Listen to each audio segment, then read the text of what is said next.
Hello, my friends, and welcome to the Jeremy B. Hill Show.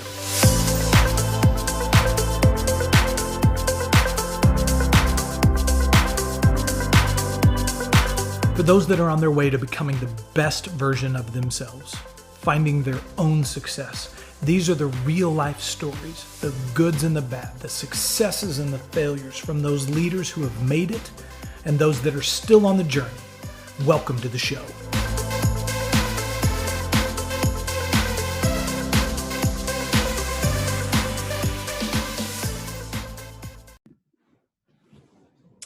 All right, welcome to the show. Here it is, the inaugural first episode. I'm so excited to bring you today's guest, one of my dearest friends and one of the most successful private lenders in the country. Today's guest is the president and CEO of Broadmark Realty Capital. For those of you who don't know, that Broadmark Realty Capital is a private lender for residential and commercial real estate across the country. Since their inception in 2010, they've done over 1,000 loans for more than $2 billion. Today, we've got the president, CEO, and one of my dearest friends, Mr. Jeff Pyatt. Welcome to the show. Thanks, Jeremy. It's nice to be here. How are you? Great to see help you kick this thing off. I love it. I'm super excited. So we've known each other for a long time, and especially in the Pacific Northwest and guys in finance and the lending business, we'd be hard pressed to find somebody in the majority of places across the country that is not familiar with you. But for those who aren't, share with them a little bit about Broadmark and what you guys do and your place in the world for lending and all that great stuff. Sure. So we are a private lender, a hard money lender is the term that gets used. A little over $1 billion in loans outstanding, about $1.25 billion. We launched August 1st of 2010. So we got to celebrate 10 years last week, 2 weeks ago. Congrats. Which is pretty cool. It really is. We don't do any fix and flip lending. There are people in that market that are good at it, and we let them have that corner. We mostly do construction and development lending. So a lot of single family, multifamily. We do a little bridge lending. A small loan for us is a single family builder that might be building entry-level homes, and so we write a $250,000 construction loan. I'm thinking of a couple, one in the Northwest, one down in Florida, who build these things by the dozen, and they're just great builders. We like those. It's fun to help someone recognize their dreams, and to make a living doing that is pretty cool. A big loan for us is today, $40-50 million, maybe for a large apartment project, or maybe a condominium project. And then we do sort of everything in between. A little bridge lending, not much. Most construction and development. Right. So in private lending, you guys are a non-bank bank. So rather than the local bank down the street, you guys are a private lender, a private version of that. So we're the big difference between us and traditional lenders is we are collateral-based lenders. Banks are cash flow lenders. So they look at the amount of debts you have, and you need to have debt service coverage ratios of some percentage that keep them happy. We look at the project. Developers, it's lumpy. They have lumpy cash flow. They chicken one month and feathers the next. They're That's right. Borrowing, and then they sell a project, have a bunch of cash, and then they start the next one. And so we look at those projects and then loan based on the project itself, as opposed to the borrower's ability to make monthly interest payments. Fabulous. So you started in 2010, but there was a Jeff before 2010. And so, give us a little bit on you and kind of how this, thing maybe came together, and what were you doing before Broadmark and all that jazz. Tell me about the Jeff before Broadmark.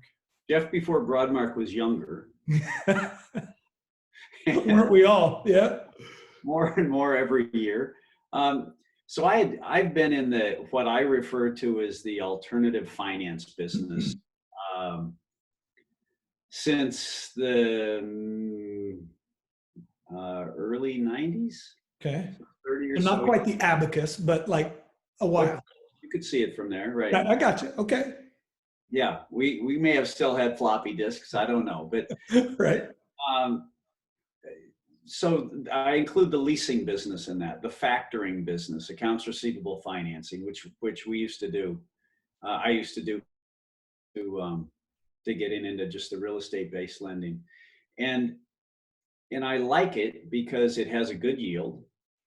You typically have good collateral if you underwrite it well, and it really fills a void that banks simply can't or don't want to fill. Uh, I was involved with another group, and we had another small fund, very small fund by comparison, that we launched in 2004. We had to liquidate that in 2009. Um, and then had to unwind that. And so I was doing that, and looked at this business, and as the market started to thaw, it was apparent that there were still good builders and developers out there who sometimes because of their own problems, oftentimes through no fault of their own, because their credit had gotten pulled by their bank or their lender, had failed. Yeah. And there was still housing demand, and there were still projects. And Jeremy, if you think back to then, banks were trying to unload lot inventory, and they were trying to get their own problems fixed. Sure. I mean, for most people, this was probably not the greatest time to get into the real estate lending business. Like the world was on fire at the time. Yeah, it was. We may have been at the leading edge, the bleeding edge. And so I was talking to a friend of mine, Joe Schocken, Yeah. who had a company called Broadmark Capital in Seattle. It had been around for decades. And he said, well, why don't you and I start a fund, and Broadmark will raise the money, and you go find the loans. And it sounded that simple, and off we went. And that was right when we were forming it in the Seattle market, a gigantic Ponzi scheme. He wound up going to prison. He escaped from prison. I think he's still on the lam. But he was on the cover of the Puget Sound Business Journal one week. And then a guy named Mike Mastro, who lost hundreds of millions of dollars for Seattle investors, and whether it was his fault or not is beyond the scope of this conversation. But that was in the Business Journal on the alternate weeks. And so here comes Joe Schocken and Jeff Pyatt saying, we want to be in the real estate lending business, and we're good guys, and you can trust us, and therefore give us your money. And it was really and selling into the real estate market that had dropped 25% and credit had frozen. And so we probably didn't pick the perfect time to launch, but I think we actually did. Right. It's it's funny, right? Is that oftentimes for all of us, whatever your endeavor is, right, is you never know what's going to be demanded of you as you're going through it. And Right. there can always be a better time. There's a better time to buy a house. There's a better time to get married. There's a better time to have kids. You can always be in a better situation, but sometimes it's just important to just start. So even amongst the crazy, even amongst the volatility, even amongst the covers of newspapers with bad guys beware for real estate lending, Jeff and Joe said, hey, I've got a great idea. Let's go loan some money.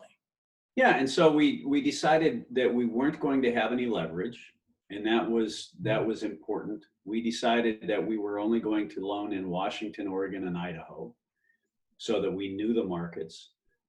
Joe had good name recognition from a money raising standpoint, a deal standpoint.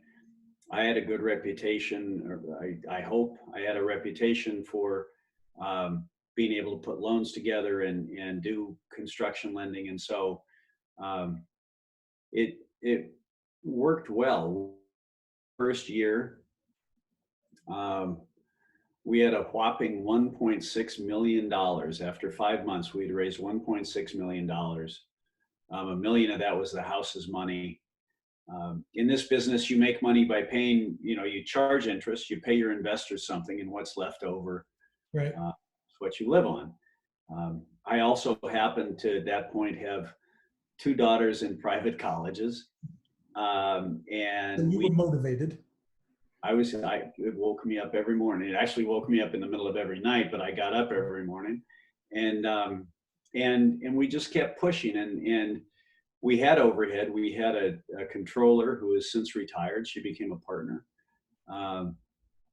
and we were paying her salary. We were paying rent. We were paying some other small wages, but we were going backward. And by the end of 2011, we had $7 or something million in assets under management, and we were still going backward. And I still had kids in college and a mortgage payment and all that other stuff. And that's the life of an entrepreneur, right? And then by 2012, I think we got up to about $20 million, and then we were off and running. And then we hit 40, and we opened up in the Mountain West region, Colorado, Utah, and Texas. And then basically more or less doubled in size, between 50 and 100% growth every year. And we're now in 14 states in DC and 8 of the 10 fastest growing states in the country. Yeah. So and I certainly applaud your success. And we've known each other for a long time and have seen you on this race, and you're definitely one of the good guys, right? And so it's wonderful to see that. The first couple of years for any business, for yours or mine or anybody that is listening, seem to take damn near every ounce from you. And so for those first couple of years, once it is that you get it to that phase where stuff is working is great. But before that, it's lonely sometimes. And it's you feel like it is that you're giving every ounce of you. So for those first couple, 2 or 3 years, when you said it is that, we're doing everything that we can and working 8 days a week and on, but we're still kind of going backwards. How do you deal with that? Like, how did you keep your head up and keep going forward? That's a great question. And I'm a firm believer in the human spirit, and some days more than others. Important point. Everything looks easy from the outside. Yeah. And in hindsight, 10 years into a business where we're making nice loans with a portfolio of $1 billion, and it looks like we've got the world by the tail. We don't, just by the way. Like any business, we have human resource issues, we have defaults, we have all this stuff, and because there's still people involved, no matter, right? Right, and I'm getting sidetracked, but when you're dealing with money, and I'll come back to your question, people.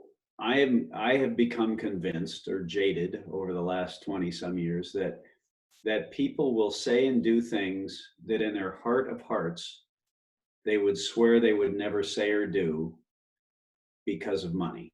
And if they are afraid they are going broke and they're going to lose their house or their pickup truck or their kids' lunch money, that some people will do things that they would swear is not in their moral fiber, and that makes it tough as a lender, because I always want to believe people, and so, as our past president said, you trust and verify. Yeah. But back to your question, Jeremy, I'll tell you, there were mornings in the dark days of the recession where my alarm would go off and I would wake up and not quite damn the daylight, but just the want to get back under the covers. Yeah, right. My hours of sleep were my only period of solace, and it wasn't very good sleep anyway. But I knew that I had no one that was going to solve my problems but me. Yeah, And so I think that, well, that I think that's perfectly said, right? Because when you're going through it, you try to look for a life raft somewhere, right? You try to look for any kind of anything. God, maybe I should go on to ancestry.com, make sure I don't have a rich uncle I didn't know about, right? Or is there something to get there? And oftentimes the what's perceived as the problem is actually the solution. It's not, let me give plasma at the local whatever, right? That's not going to get it there. It's almost doubling down, because the way out of it is through what it is that you're going through. one foot in front of the other. Yeah. And that, some days that's harder than others, right? It just, and so, but I was fortunate. I am fortunate that I have a wife who believed in me and supported me and allowed me to whine just a little bit, not a lot, but just to get some things off my chest once in a while. And importantly, she believed in me, and I believed in me, and I knew in my heart that if I just persevered, that I'd get there. Candidly, it never occurred to me that I'd have a $1 billion company trading on the New York Stock Exchange that I was the CEO of. But I knew that we would get this company going and built and profitable and operating well. Yeah. Yeah. And you did. Did you, you know, were you forced to, people talk about, you hear these stories of, man, I sold everything and I lived on my buddy's couch, or, I did whatever, entrepreneurs, when they have that vision, like they, it's like, not that it is, but it's almost like going to Vegas and just going, okay, baby, it's all on black, right? Like, here we go. Right. For you, what kind of demands, were there changes in life or lifestyle? And I mean, like, I know you now in the life it is that you live, and where it is that you're at, which is inspiring to me, and you always have been, but even then, I mean, I remember a time it is that Paula went back to work, and there was just you and your wife, you guys were just committed to seeing this through. And so, for the people listening, where was the mindset? Was it just, we're going to do everything it is that we can for everybody to get there? Yeah. And so my wife did go back to work, and candidly, that was to get us health insurance. And because she had great benefits. She was working for the local school district in their administrative office, and it came with some nice benefits, and that was just one less thing that we as a family had to worry about. Yeah. And we don't need to get into personal portfolios, but like many of the people that were struggling back then, we were asset heavy and cash flow poor. Yeah. And so and there wasn't much refinancing for assets being done. And so we made it work. As I said, I was fortunate to have a partner that was on my side. I also, I had promised myself that my two daughters could go to any college into that I would allow a college fund for them. And when the oldest one was about to start, was right when the market crashed in 2008. So we had half the assets that we had 6 months before. Right. So you just deal with it. You just deal with it. Yeah.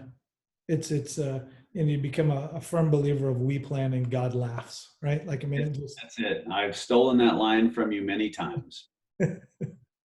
That's funny.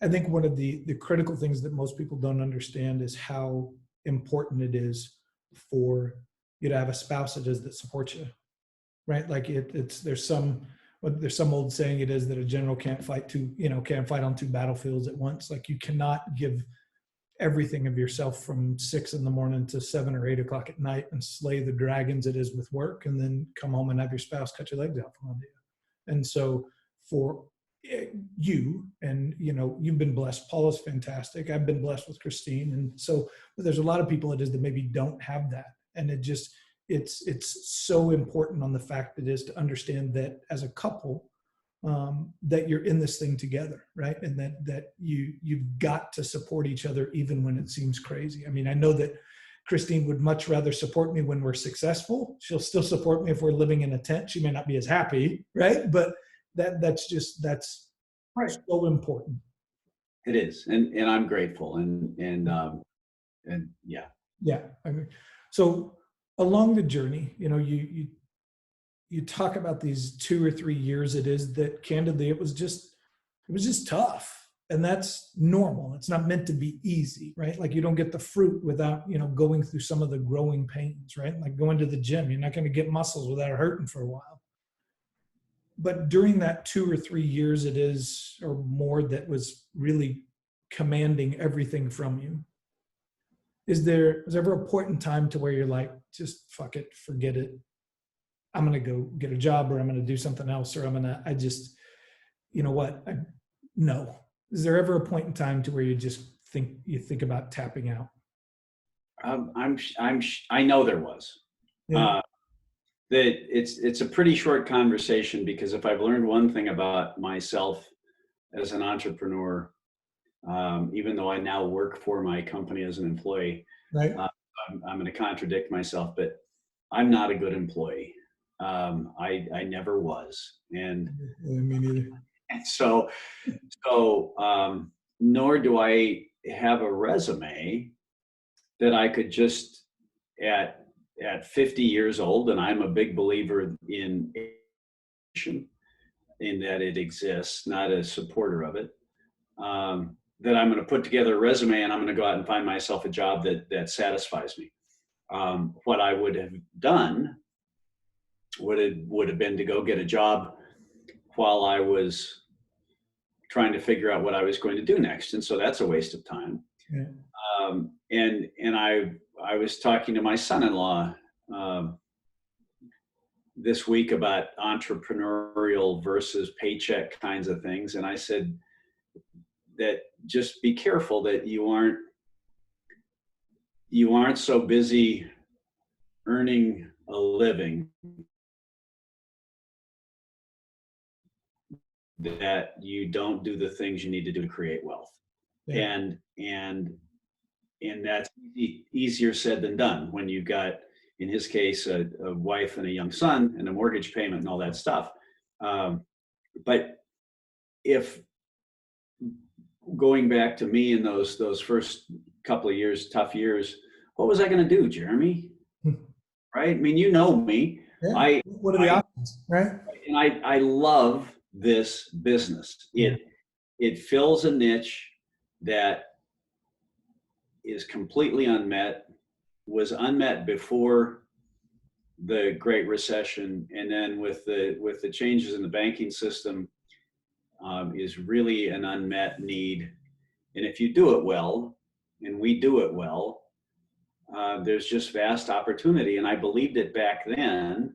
We just had to get enough people to believe us.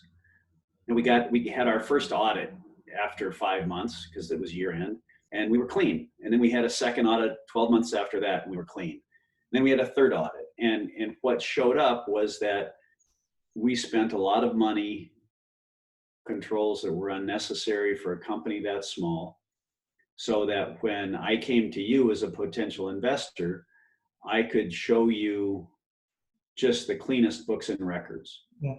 And in fact, back then, because most of our loans were in King County, Washington, in the Seattle area, we'd give potential investors the recording number on the deeds of trust, and they could go down to the county if they wanted to and look them up and see that we, in fact, were the senior lender on these deals. Right. It's the journey is the journey, right? It is for most. And so a lot of people, and I know that I had been this way too. And so I don't know about for you, do you remember a point, as you're beginning to kind of come out of the struggle times, whatever you want to call that, right? Do you remember getting to a point to where, you either closed out the month or the quarter or something, and you maybe had like $100 left over for the month, and you kind of go, shit, this might actually work. Like that critical turning point to where you go, oh my God, this is actually working. Do you remember that? I like it was yesterday. I remember the first month that Joe and I paid ourselves a distribution. And It's a hallelujah breakdown. you have no idea. But seriously, and it was, it was a small victory, but it was a victory. And every indication was that it would work next month. And so I was looking forward to 30 days later. And in fact, it did. And after, and we kept growing the business. And so each month it did just a little bit better, ebbs and flows a little bit, but for the most part did better every month. And did the success begin to change? Because oftentimes when you're struggling, you've got entrepreneurs that are, I mean, you're kind of operating out of fear, right? Like you smell that, not desperation, but you're operating out of fear to a certain degree. And so one of the things I know that I've seen is as guys are coming out of that and are starting to have more success, they get steeled to a certain degree. And so their next presentation with an investor or with a client or whatever it is, the investor's like, this guy's confident, like what they're doing is actually working. Did you feel a change in you as you started to progress? I don't know that I felt it, but I think it was there. Yeah, we can all believe in ourselves all we want to. And I believe in myself. I believe in my abilities, and which is not saying that I'm infallible by any. But that confidence is critical, because I mean, again, if you don't believe in you, why the hell should anybody else, right? Yeah. But you get your tail between your legs after a little bit of struggle, and it's tough to puff your chest out and walk in, and what's that saying, fake it till you make it, right? Sure. So fast forward to today, the business continues to expand. One of the things that I've always appreciated about you and Joe and the team is that you guys have built an incredible collection of people that are on the team, from the guys here in Seattle to Denver to the Southeast to the group in kind of the Atlantic DC area. Where's the business today? Tell me about the team and the offices and kind of where you guys are at. Well, so Seattle is our home office, and it's where all of our backroom operations are.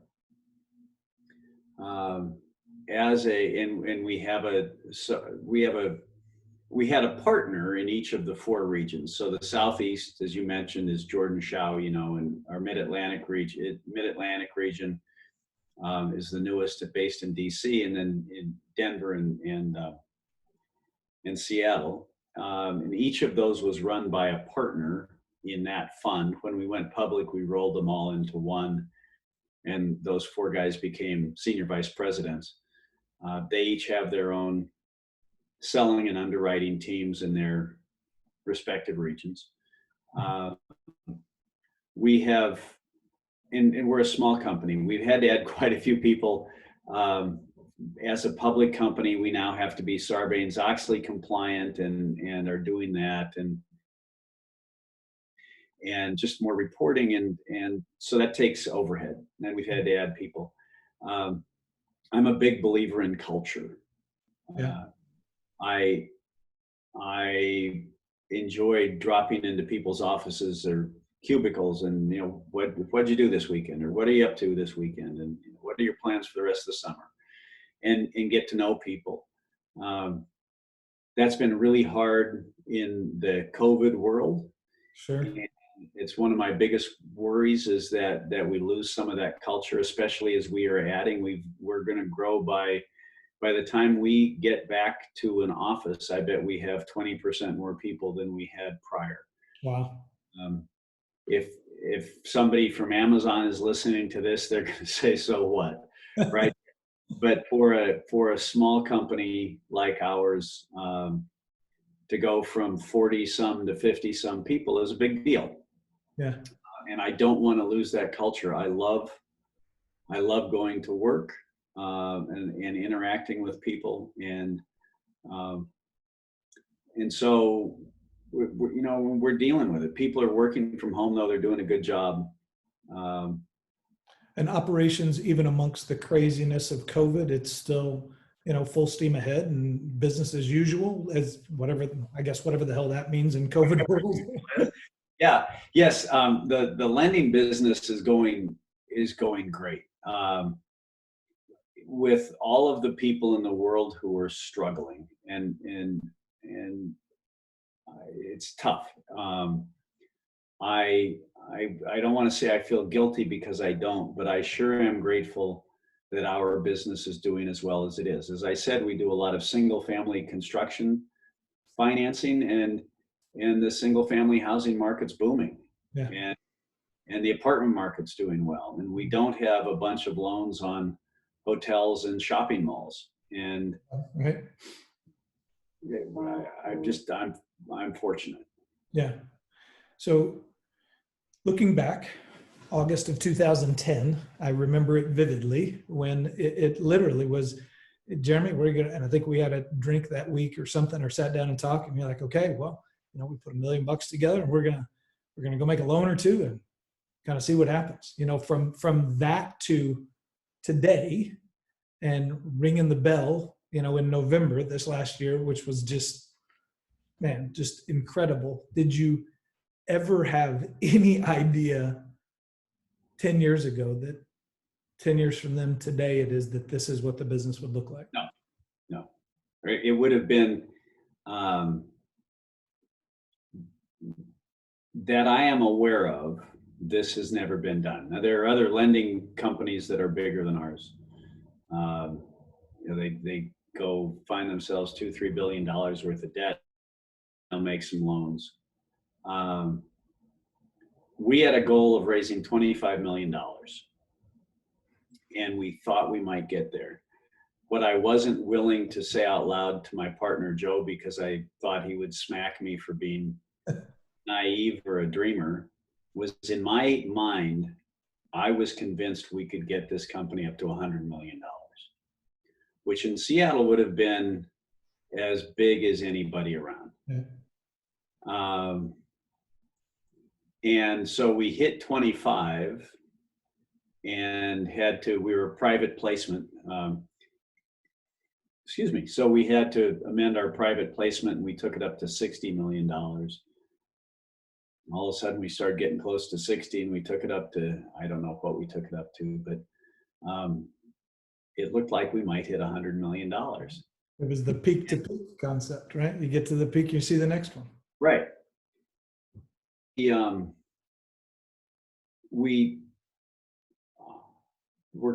I was constantly taking inventory from an operational standpoint, and saying, what are we missing? Where are our choke points? Where are our weaknesses? What could go wrong? Right. And when we were trying to get to 25 million, and I remember being at, I don't know, 12 or 15 million dollars, and one of our investors said, well, what if the banks get back into the business? Are you going to be able to make $25 million worth of loans? And my answer was that I believed that as the market expanded, and I thought that it would, that banks might get into it, other competitors might get into it, but the pie is going to get bigger. And we still only need just a sliver of that pie. And in fact, that's what happened. And so we slowed down our lending a couple of times, our growth, just to make sure that we had our feet under us. Right. And everything felt good. And so we just kept growing cautiously. Yeah. But what is how? So for you, you talk about, the goal was originally 25 million, and now that's, like last week maybe. But the First half of last week. your first half, my bad, sorry. But looking at that, and then really almost, having that dream of saying, God, maybe someday we could get to 100, but I don't even want to tell my partner; he's going to laugh at me. For you, is it that dream of what could be that pulls you?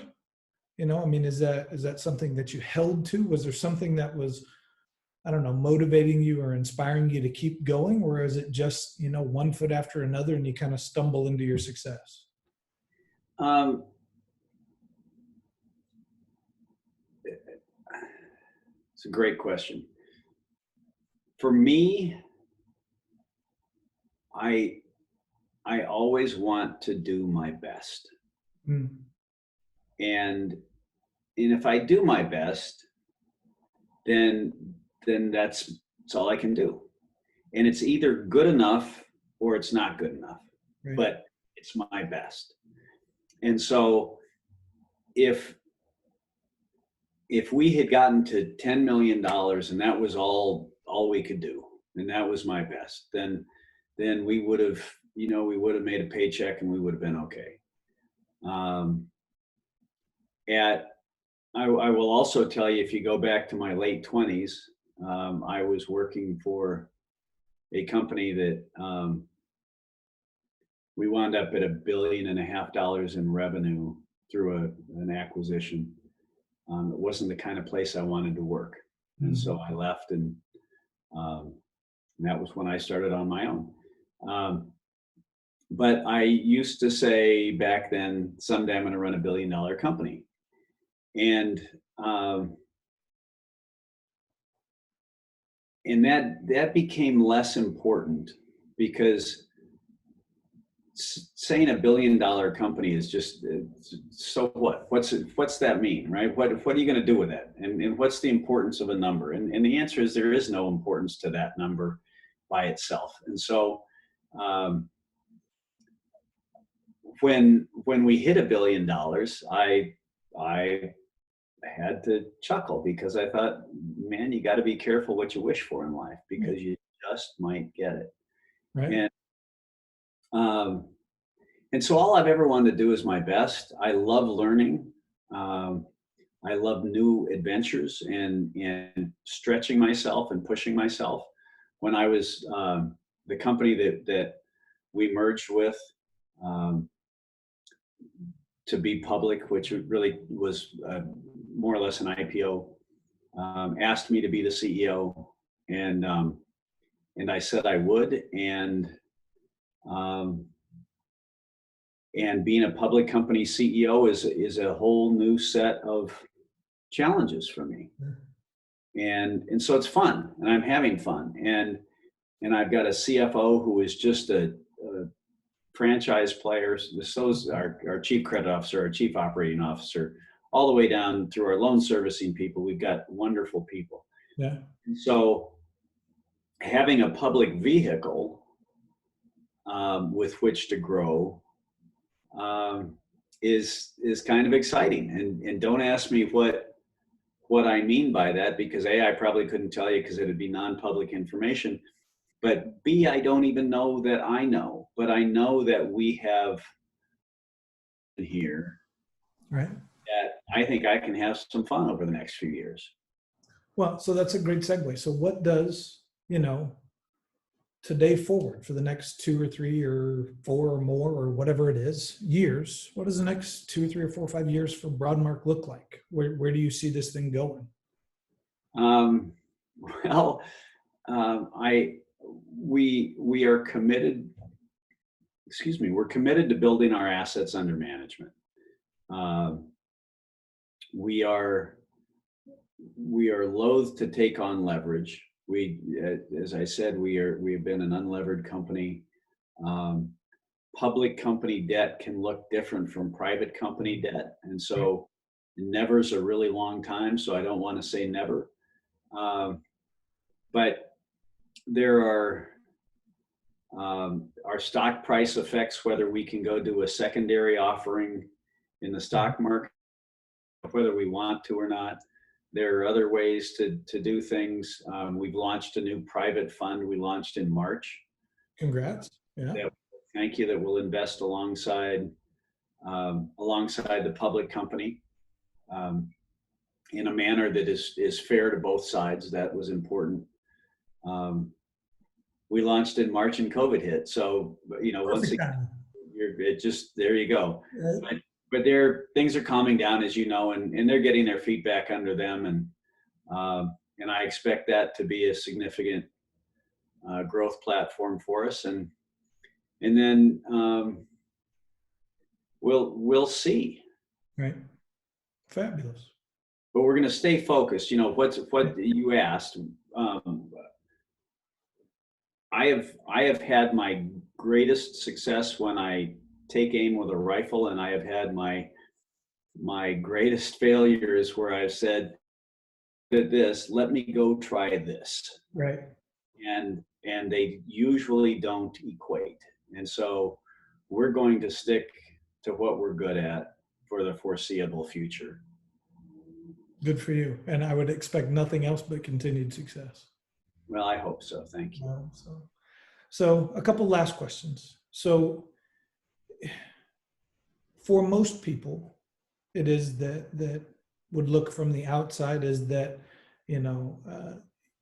you've kind of done what most people aspire to, right? Like you got the Quan, the Jerry Maguire thing, whatever that thing was, right? And so with the fantastic business, you've gone public, you got a great wife, you've got a wonderful family and daughters and, new grandbabies, and the majority of things that most people worry about, you kind of maybe don't worry about so much anymore. But with that success at this point, what keeps you going? What keeps you inspired and motivated to keep pushing and to keep fighting and to keep going and growing and this kind of thing? Unfinished business. And I'm gonna take a turn here. Sure. I don't want to get into too much politics,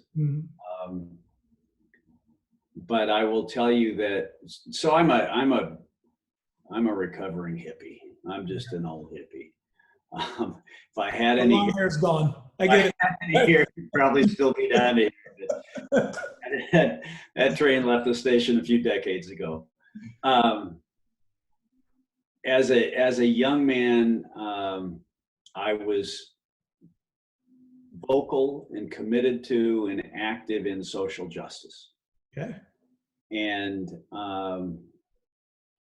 then it looked like things were in civil rights kinds of things. It looked like things were getting better. And so I lost some focus, and as you know, Paul and I are involved in sexual assault and other organizations that we still are very involved in social issues. Sure. But things like equality and so on kind of went. I lost that focus, and have been frustrated. And being in this business, Jeremy, we don't have redlining anymore. Right. But we have close to that, and we have leadership that is encouraging divisiveness, in my opinion, and that's on both sides of the aisle, and it's as apparent in Seattle as it is in Washington, D.C. And gentrification is a word that gets used disparagingly, and I will tell you that I think of the guy that the immigrant Boeing engineer that came to us. He had bought a house down at about 12th and Spruce, so just south of of Seattle University 30 years ago, which was an area you didn't want to live in. And he bought the lot next to it. And now, of course, that's been gentrified. And he is building apartments on those two lots, adjacent lots. And he is going to have a nice, comfortable, arguably wealthy retirement. So gentrification, but I am in an industry where I can make an impact. And I also feel like I have a megaphone now, that being a public company and being active, I want to change the world. And I'm not going to change the whole world, right? I'm not going to do great big things. But my little corner, while I have this megaphone of being the CEO of a public company and having employees all around the country, I am going to implore them to be active in their communities. We match every donation. So if you want to give to the Right to Life folks and somebody else wants to give to Planned Parenthood, I'm not going to choose for you, but I will support each of you to get out, and we as a company will are reflective of our own communities. So we match donations. We donate to organizations. If you go to the Boys and Girls Club, wherever you go, and you donate your time, we'll pay them $25 an hour for every hour you donate, up to 40 hours. And so I am taking advantage. I want to keep building our business, certainly, and I want to make money for our shareholders, because they are, if you boil that down, that's my mom's IRA, right?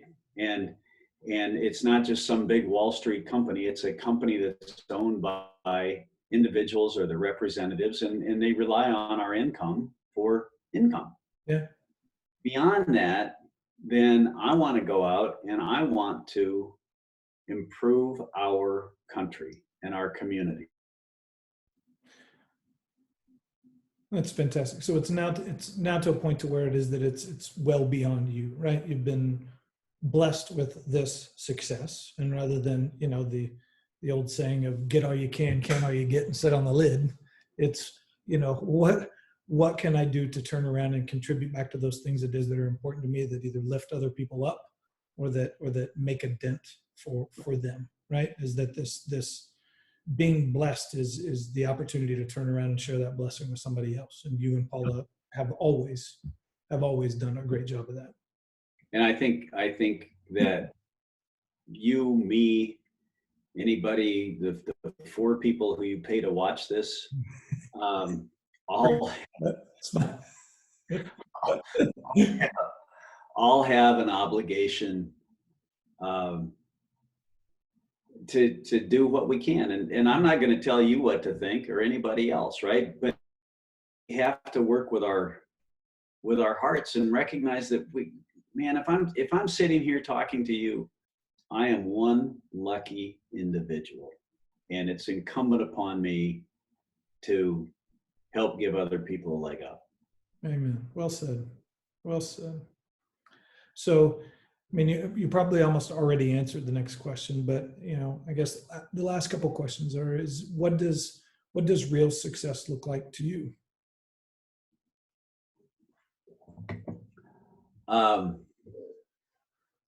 I'm reminded of George Carl. Do you remember George Carl? Before my time. Must have been in hippie days. He was the basketball coach for the Sonics. Oh yes, yeah, of course. And so George Carl came and spoke to a fundraising breakfast at the Mercer Island Boys and Girls Club that I was attending, and he said, when I walked past a fancy TV stereo shop, and realized there was nothing in there I wanted. So what's success look like to me? I don't need another TV. Success to me, wow. is I will tell you that I am pretty filled with peace. Mm. And that comes from a personal level. And I will certainly equate a lot of that with success, and that has not always been an easy journey for me. Perfect. All the money in the world is all the money in the world. It doesn't buy you peace. So what's success? Honesty, integrity, being kind to others, treating them the way you want to be treated, maybe better than that, because we don't always treat ourselves well. Mm. And then taking care of my family. And I've done that. I've got one more daughter getting married in a month. Yeah. And then with seven people, it was supposed to be 150. It's now 7. Thank you, COVID. No, sorry. They're all off the payroll. You're way behind me on that. Yeah. And so just, taking care of my health, being true to myself, and being a good steward of my business, because I have a lot of people, employees and borrowers and their subcontractors and their laborers, who are all relying on me to do a good job. Yeah. All right. So if you could give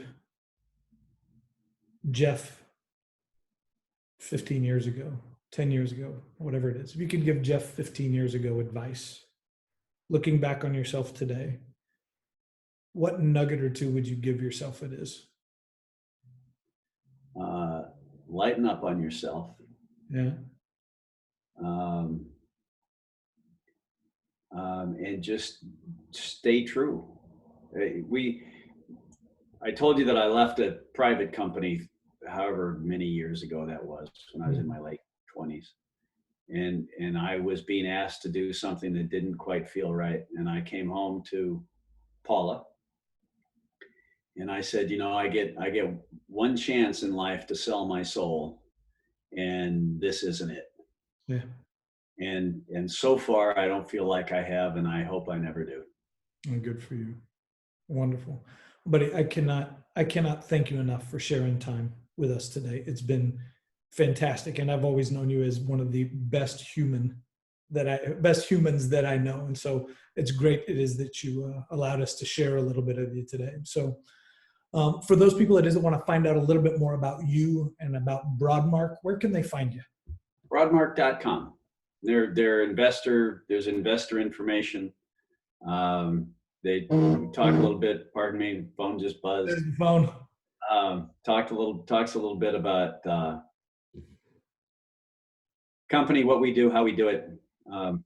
You should turn around and I see you got 2 champagne bottles behind you. Bottles up there. I remember them well. Yes. The first one was when we hit $100 million. And we sent those out to people who were important in getting us there, and you were certainly one of those people. And then the second one was $200 million. Yeah.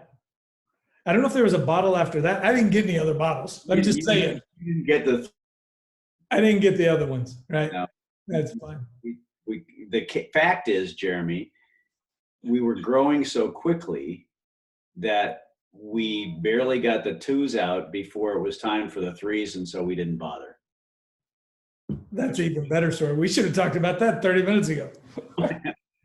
Thank you very much. I appreciate your counsel and your friendship, and I'm glad you let me be part of this. Loved it, buddy. Thank you so much. All right. Talk soon.